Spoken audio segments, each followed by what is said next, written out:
Tough. Siur na panutin na. Asiur yeli ilu ni shama shal ora bat shara. Tuni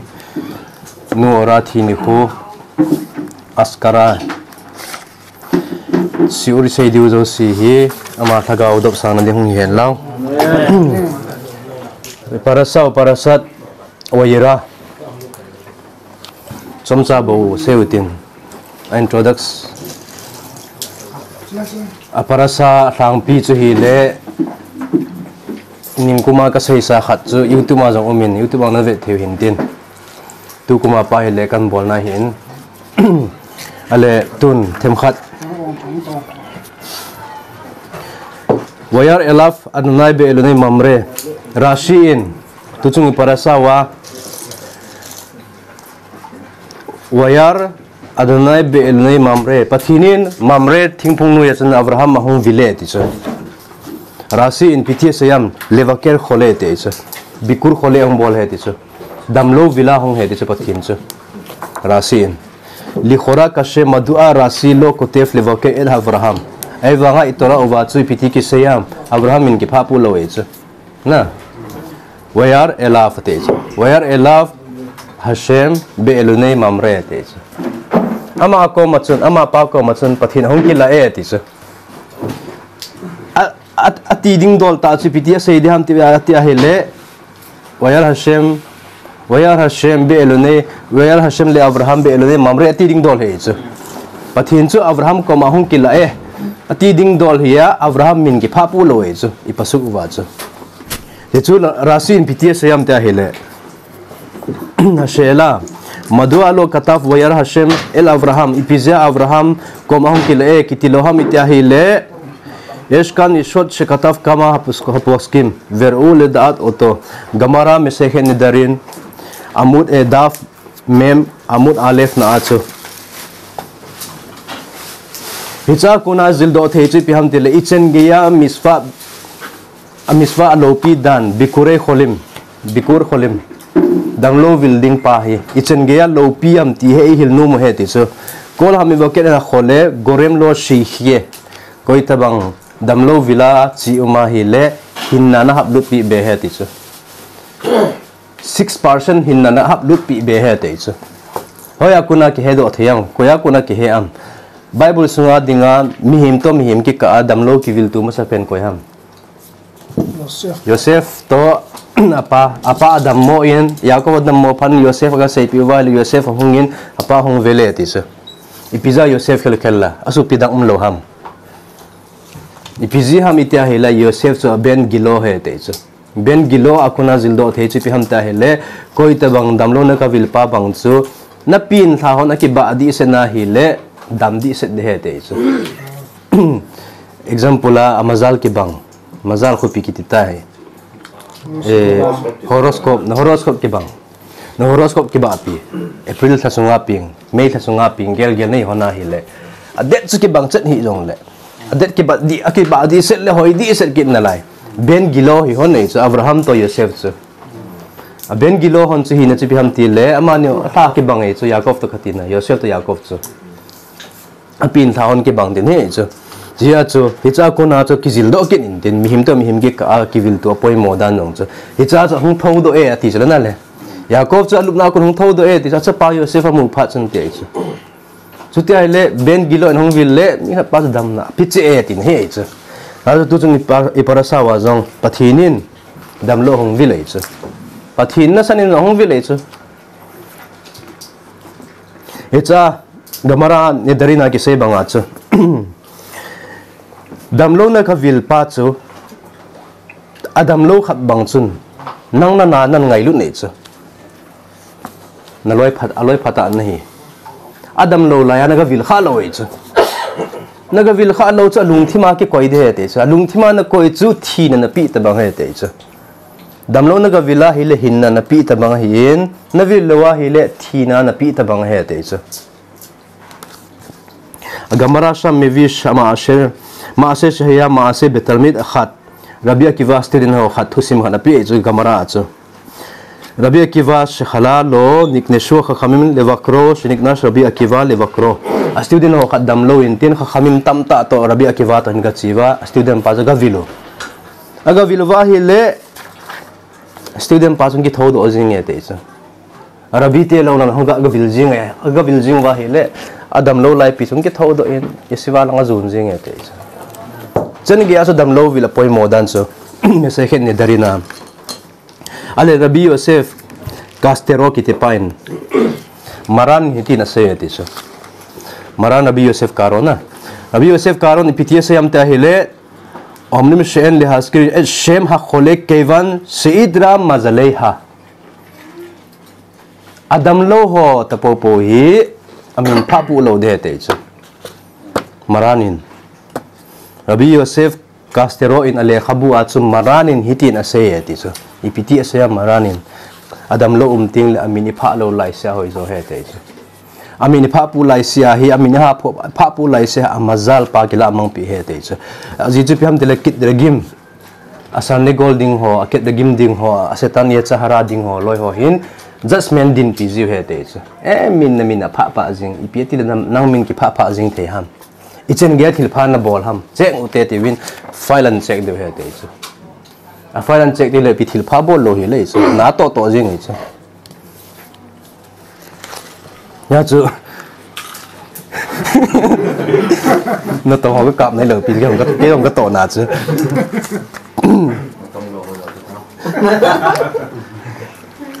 ya chu beshem shelo es ezehu kilkul thil khat bang thil si khat bang na bol kha ta chaneu la ham khana bang chu na adam lo pa chun hi cho vel ho na san nong cho hoi ta an check de he te so a past life zo sian check deu cho tin la chun chi dam thei ding mo hinam ki check de he te so chi ya chu mi tau pia hi jong le ami ni pha pu lo lai sia hoi zo he te so ama pa chu dam hen lang dam na himpita hen pathinin dam na himpita hen lang elna refana nume ya hi ai le elna refana la asal hi ai le elna refana lo idil ki chai chu Moses Rabbeinu nong asu pinu Miriam chu piti tau piam simple ta chom cha khana tau pi chu elna refana la til ki chai chu su pi long khat hi hiya dam thena pathinam pita hen lang to apan hung han lang hung dam then lang na thazung ho jong hung khau hen lang na kong lang hung dam hen lang til kilo mai chu wang thu cheng thom cha khana bo se chu elna refana la pathinin damna na pita hen tin he chu cha chu bikur kholi mai chi ting le asai ding dan pa chu ge hen ngai chu hi chi pa chu hi chi anusak pa chu man ngai chu hi chu nusak lo wa chu piti ki mangjam e mi te en hung dam to ki te chu hung dam to na te ale nang in dam na pi to ki lo e chu dam na pi chu koi hi pa thin he chu nang nei lo e chu hung dam to na ti la nang dam na pi he ki lo me chu chia chu elna refana lo na pathinin lungsi ten na dam sa ta hen tin he chu na refana lo chu chia chu alo theilowa damlo vila poi modan e hil num ji he chu ta ka sei chu ipiji ham mi him khat chu amuna naga vila hila min ge pha se lo e chu na le nong po do ting nong le hungdam to na til ke chai chu pa mo lo wa chu hungdam to na til ke chai chu thang ngam hungdam to na ti lo hi le chu tha thang ben sara hungdam to na ti lo hi le chu naga vila amuna naga vila hi le amuna naga vila na ki ho pia ipiti da na phat dom tam tinaga ki ho pia chu ting le ye ol hungdam tan na te ki te chu na amuna na vilwa ho in vela na tau pi thua hi la min ki phate te je chu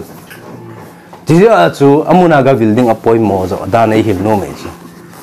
amuna na ga bila hi le min na pha lo de tin he chu ji chu hoi pen he chu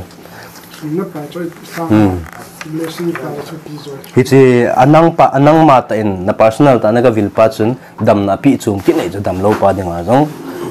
dam na pi chum ki tija chu pathinin jong Abraham chu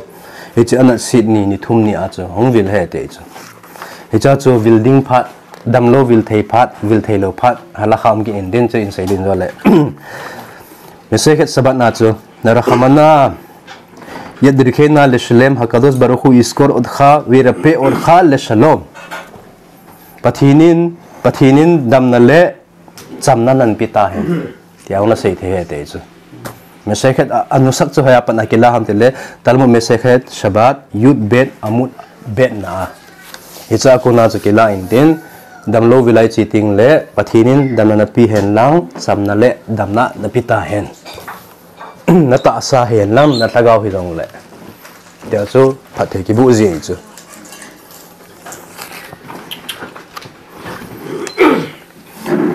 achuti ta hi le mi ata to ko na chu muwa madua shimo shel Avraham ipiet ya hele Avraham min chu kimin pha pu lo ham chipa sun lut len mishum she Avraham haya khole bayam hashlishi milato askara hashem to ko na chu het awam Avraham min ki pha pu lo ji chu damlo vilana chia hi le amin na pha pu lai si in setante power na pi he tiu chu na le hitabang ma chu to dong Avraham damlo ei chu Avraham chu damlo hi ja chu pathin hung vile chu Vayeira elaf te chu amin pha pu ta lo ei chu damlo vilai chi tin amin pha pu a hele satante hat na ki pi ti je wa chu pathini no Avraham hung vila chu amin ki pha pu lo ei chu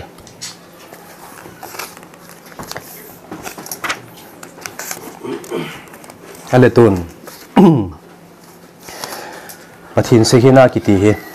ipasuk ban pa wa chu Vayeira Hashem elaf beloni mamre vihu yoshe petach ohel ke khom hayom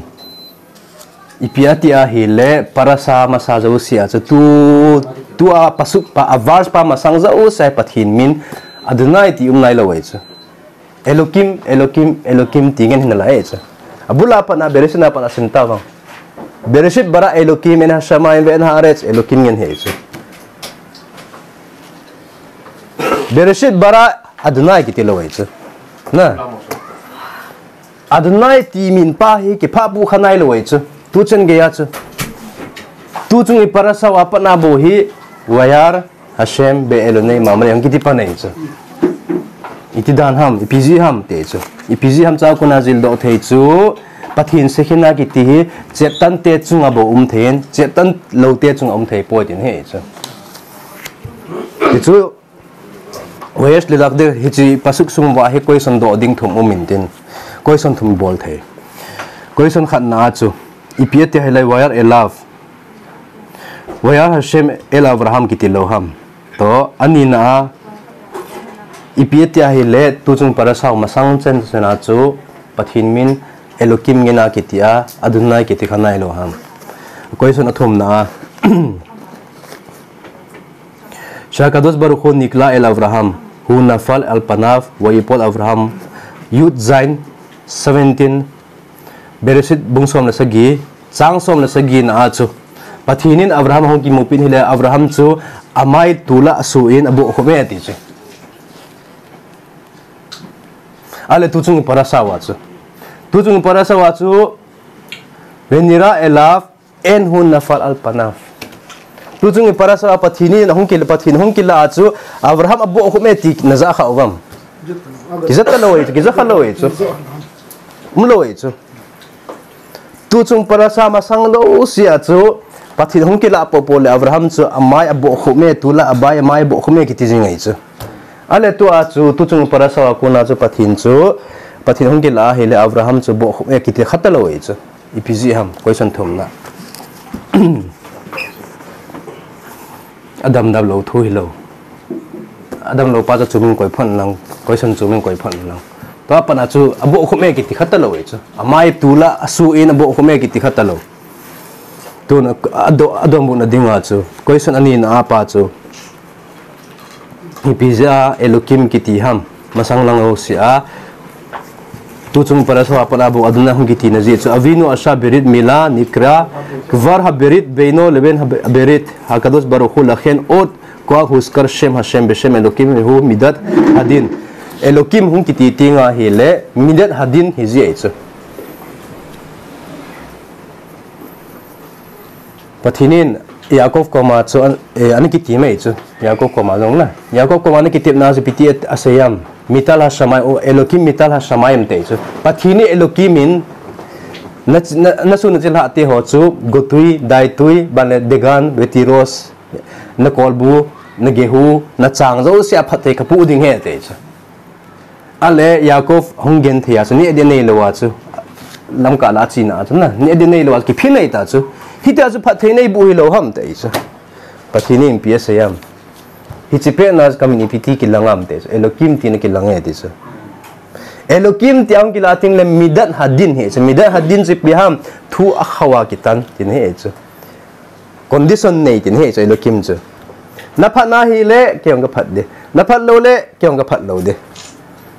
cha chu na cha te phat the ka bu de he ti na chu elokim a hong ki pat ji chi pi ji elokim ji a chu pi ti tam te hi le ishel ten thu ingai wa he le phat the bu de ingai lo leo amin chu elokim hi ji a chu judgment a to ki tho tho dit ne chu judgment a to tin le pi bol do if I lo a pho ding e chu phau hinam phalo ham achang thei ding do hinawam achang thei lo ding do hi wam ti a khut phot de chu ting la pi ding e chu chu ti a he le tu ma sang chen ge ya chu elokim ta ne ke min pha pa tu chung parasawa adunai te ong ke min pha chu hawaya amin spelling chu hawaya hong ke min pha lo na ji pi ji ham mi khan in brit bol ta ji a chu mi da hadin pa am talowin rakhap marcines pa hong ke pa nei chu ngai lut na pa hong ke pa nei chu bekhang te shwa gam hashela hashlishin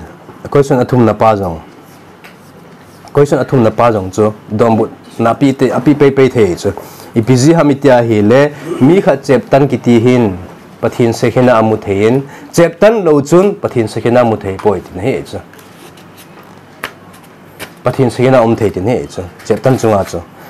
chep tan ding ki ti chu na chep pa khel tan ong hi di lo chu pathina ding ki pilut ne ka ki pilut mong tang e tora hi ke a ding a he tia na ki la lo pas breed he chu hi chi pa chu ting le pathin sekhena na mu ding e chu pathin sekhena na mu thei ding e chu ti chu na bol lo wa breed tep na ngai lut na na nei lo wa na ki pi tha lo wa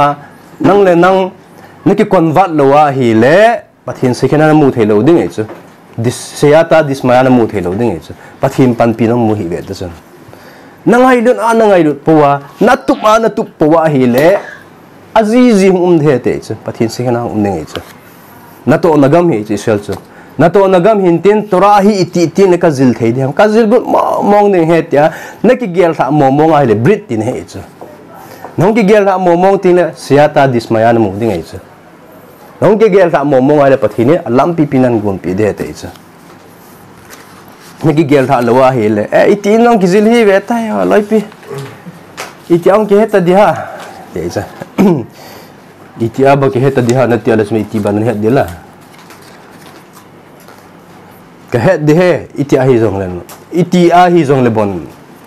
na chang sala ki he na na cha iti le ba ki heta di he iti a le sem ba iti na heta de la atun so na ta cha ja cha brit lo te ne cha brit hong ting le pathin sekhina na mu de he te cha ja chu abrahamin nong brit mila an bol pha na chu brit mila abol ma sang sia chu pathin sekhina amu ngam lo e chu amu thei lo e chu amu thei lo ja mai bo khup ji he te chu ta chu pathin sekhina brit mila abol la hi ta ja chu pathin sekhina jong chu ama ata bang hi ta chu ama ata bang hi ta pha na chu amu ngam ta te ne chu amu ngamin tin ama lama pang da tin he chu pathin sekhina chu ja chu bo khum ngai ta lo tin he chu bo khup ta lo he te chu hi ta bang ma chu malka seva na seva lengnu in solomon leng pa jong patep na hung bo le chu ipiti patep na hung bo lam te le pasal somgit pasal chapang mi somgit an puintin avondan ong ke bangchet alimon ong ke bangchet asama hoi pidan ong ke bangchet in agule te cha hicha chu lengnu seva lengnu ong slomo koma he hicho mi somgit ho la he koi hi cheptan hiya koi hi cheptan lam tin he thiam te solomon leng pan pi bolam ta hele kohen gadol pa koma thu pi en kohen gadol pa koma aron ha kodesh tora bom chu hin hongin ate cha tu lai khang ta bang lo bi tu lai khang he la chu koi zen te panawit calcul ding ei cha ni dang lai khang tora khang lai hi se cha ta cha tora khang lai hi ja just pathin sekhina hat lai khang hi ja cha kohen gadol pa nong tora boman hon chu cheptan lo si chu tula ki tang ha ve te cha cheptan ho si yong chu bo khup naw chu hidong le them khat ke khat bo khup ve te chu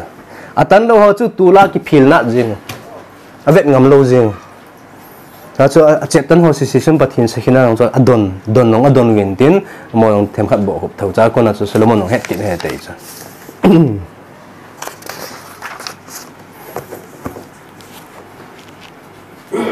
he cha chu tun question ma sa pen ba chu wire elaf be lo nei mamre ipiza elaf giti ham na ipiza ama pa ko ma giti ham itia hele icha kuna zil do the chu mesiba zo kol tinok shenolat mial le akhar birib mila sekhina shura alaf koi ta bang chapang hi jong le birib mila an bol zo le pathin sekhina pi pa he te chu koi ta bang chapang hyong le na chu elaf atina ji chu elaf ti lo hen lang abraham min se jamin pha pu hen lang hele abraham ko ma bon ki lang tin he chu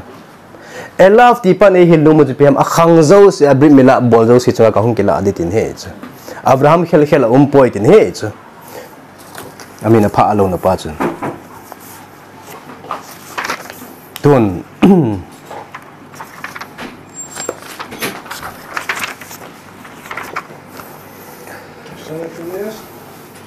wayar elaf Hashem be elone mamre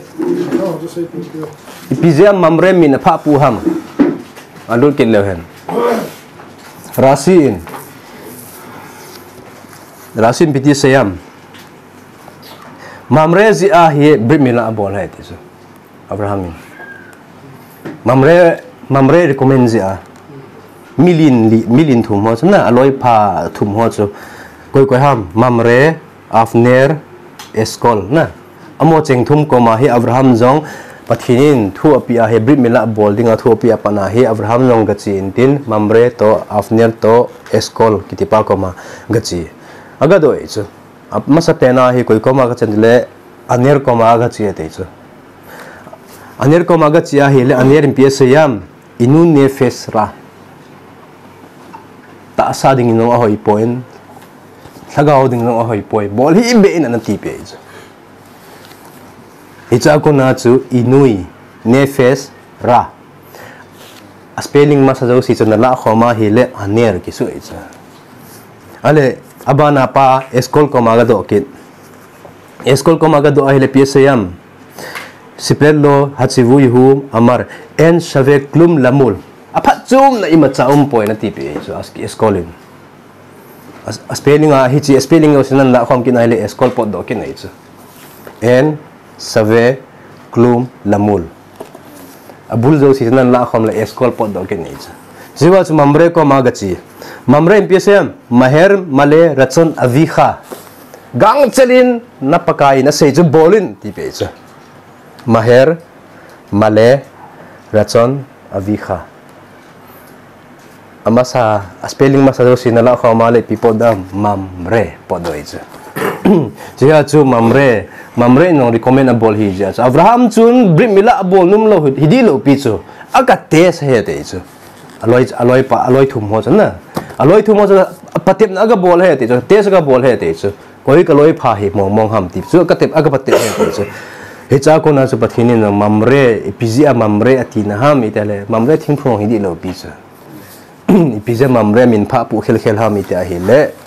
to hi chi pa aloi pa mamre in maher male rachon avikha maher gande male pathin thu se chu fula bolde rachon avikha pathin deisa chu gang chela ahi the chana agang the pe na bolde te chu delay lo de te chu miswa bol na ding hi hen lang pi bol na ding thil pha bol na ding le delay hi te chu na delay kal si chu hoilo de tai te chu setan ke kha kila de tai chu thil pha lo hi ting le chu phat ka nei poi ti ngai in tin thil pha de hi ting le delay lo wa pe na achop tama ta thu ngai he te chu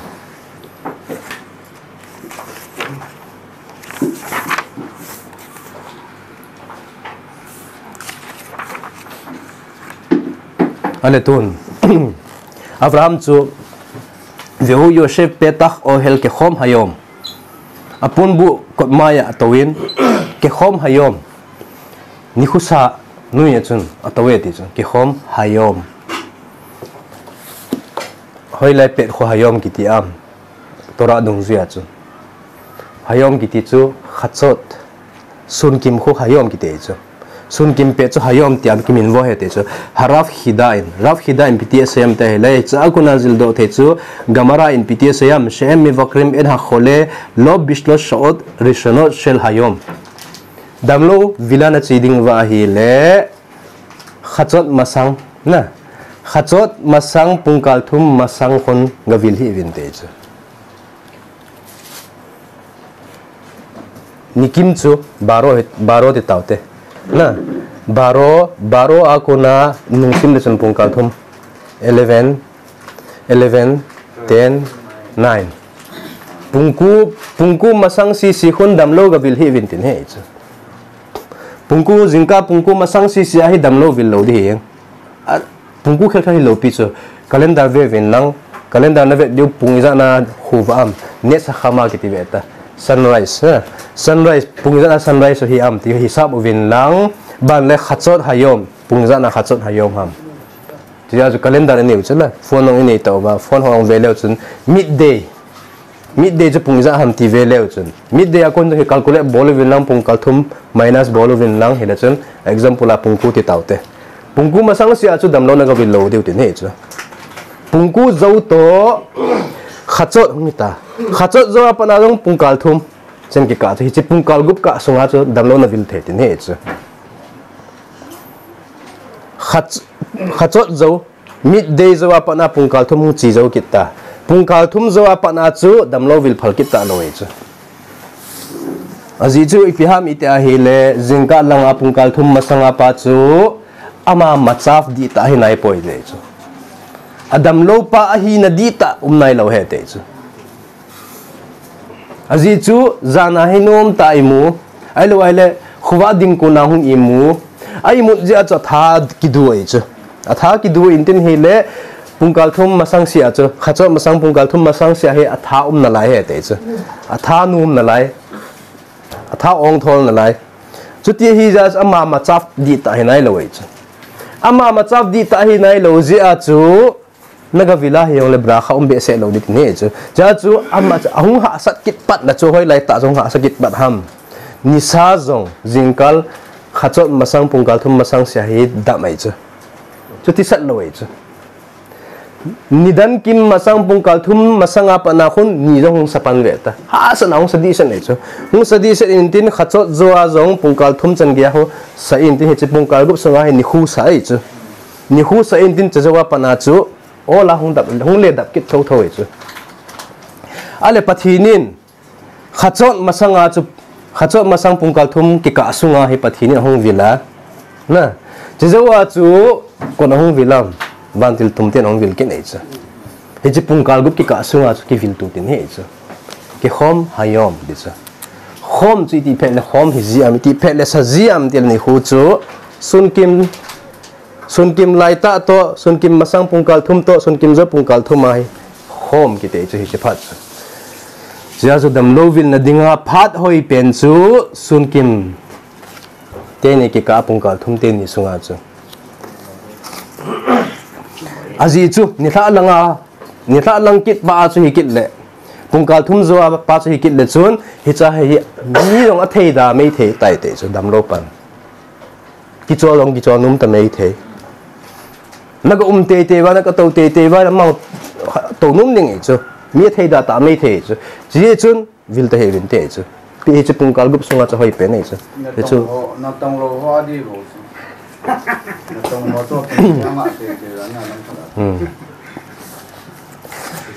na to lo thu chu min ko in lang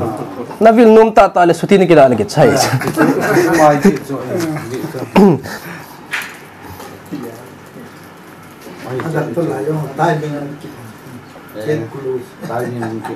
ya chu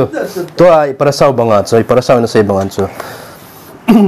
ki hakados baruch ba levaken in abraham ki khom hayom pathinin abraham ki khom hayom ki tiphat duration sunga pathinin damlo hong vil banga chu him te no he cha kona chil de he te chu te chu in te sei do sei sono chen chang nga phan hoiten i sei do ho zo siu chu nu orabat sara amal thagau dop to na ding hian lang gan eden iliona pathinin asakhina nu ya ne ki chol du sa na ding hian lang hong zo si jong pathinin phathe bu hen nang tora lang panga pathinin ilung kon e hon pi vai ha jing thina ding wen jong pathin phathe bu ta hen baru karnai leola amen amen